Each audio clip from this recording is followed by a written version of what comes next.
All right, let's dive right into this explainer and unlock the deeper meanings of Angie Thomas's incredibly powerful novel so you can absolutely ace your upcoming exams. If you're studying The Hate U Give, you already know it's a gripping story. But, for a high-stakes analytical essay, a simple plot summary just isn't going to cut it. We really need to look at the architecture of the text itself. Why did the author make these specific narrative choices? What are the underlying motives driving these characters? So we have to start with a critical question, one that really frames the entire narrative stakes of the text. What happens to a community when fear forces you to swallow your voice?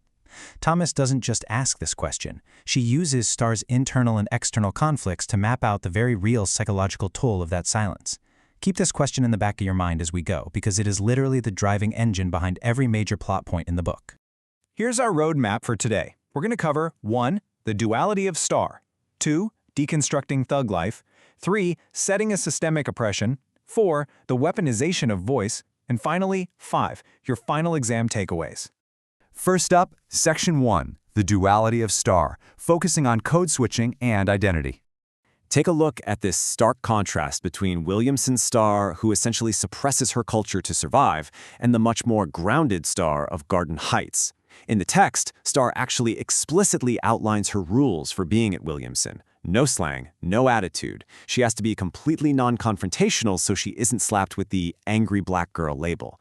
But then, conversely, at Big D's spring break party in Garden Heights, she's wearing her brother's oversized hoodie and her brand new Jordans. And the key takeaway here for your exams is that this isn't just your typical teenage insecurity. This is code switching functioning as a literal survival mechanism. Thomas writes this duality to show us how marginalized youth are often forced to completely fracture their own identities just to safely navigate different social spaces. What's really fascinating is how even the book's cover art hints at this duality. Notice how the young woman is partially hidden behind that massive, unavoidable message.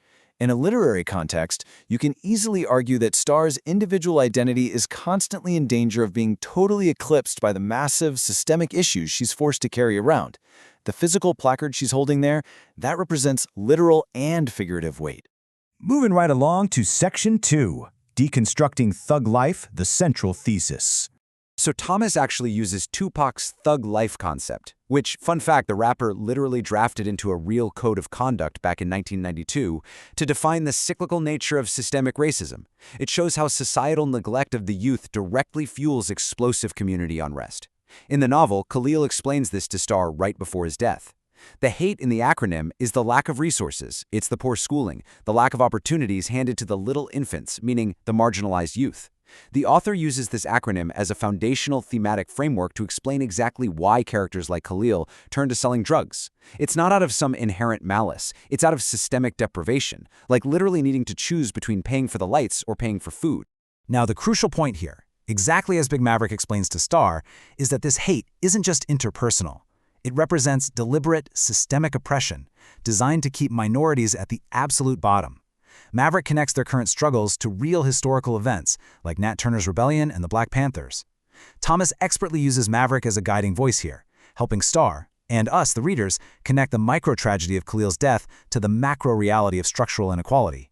It's such an essential narrative choice because it frames the ensuing riots not as random acts of violence, but as the inevitable, explosive climax of thug life. All right, Section 3, Setting as Systemic Oppression, looking at these two distinct worlds. I want you to notice the author's very specific narrative choices regarding setting. The military imagery of tanks in Garden Heights contrasts incredibly jarringly with the sterile, quiet privilege of Williamson Prep. Remember when Star returns to Garden Heights after the storm? She notes passing as many police tanks as lowriders. Thomas uses this oppressive, militarized imagery in the setting to physicalize the immense danger her characters are facing every single day. Meanwhile, Williamson represents this illusion of safety, a place so incredibly sheltered that Star's friends literally can't even fathom the trauma happening just 45 minutes down the road. As Star points out early on, the sheer danger of her home environment forces her to constantly compartmentalize her life just to survive these two vastly different worlds. This physical separation we see, it perfectly mirrors her internal psychological separation. The settings are essentially forcing her to live two half-lives rather than one whole one. That brings us to Section 4, the weaponization of voice and Star's evolution. If we map out Star's character development, it is honestly a grueling journey. She goes all the way from trauma-induced silence to fearless, bullhorn-amplified activism. Thomas actually structures the novel with very distinct time markers, like 5 weeks after it, 10 weeks after it, and this serves to emphasize that healing and finding a voice, it's not instantaneous, it's a process. Star starts off being deeply terrified of the police, of the local gang leader King, and of her Williamson peers finding out the truth. But as the structural weight of thug life becomes clear to her, she realizes that her silence isn't protecting her community at all. It's actively harming it. You can actually see this transformation visually echoed in the heavy, stamped lettering of the title here. It reflects Star's realization that her voice must carry weight if she's going to dismantle the very systems trying to silence her. When she finally grabs that bullhorn at the protest, her voice becomes the direct antidote to the hate described in Tupac's acronym. Thomas writes this to make a clear point. Vocalizing the truth is the ultimate tool for both personal healing and societal liberation. Finally, Section 5, Final Exam Takeaways. Let's synthesize these themes so you're ready to write. Okay, so here are 4 plug-and-play thesis statements focusing on code switching, environmental symbols, and the weaponization of voice that you can take straight into your high-stakes analytical essays. You could argue that Star's code switching is a symptom of trauma. You could discuss how Thomas uses tanks versus suburban cars to physically manifest depression. You could explore how voice is the ultimate weapon of liberation, or you could dissect thug life to show how structural resource deprivation is what actually fuels the cycle of violence. Any one of these angles is going to show your grader a really deep, nuanced understanding of Thomas's literary craftsmanship. To conclude the novel, Thomas does something incredibly powerful. She directly connects the fictional tragedy to reality by listing real-world victims of violence, forcefully breaking the fourth wall to demand our attention. From a literary standpoint, this is a profound narrative choice.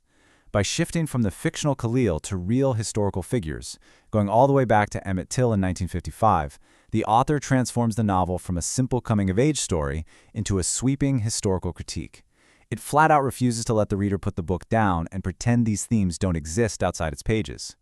So, I want to leave you with this final provocative thought to consider as we close this explainer. How does this narrative continue in the real world, and what is your own role in confronting it? As you prepare for your exams, remember that analyzing the hate you give isn't just about passing a test. It's about understanding the actual mechanics of society and the profound, world-altering power of choosing to never be quiet. Good luck with your studies, and keep digging for those deeper meanings.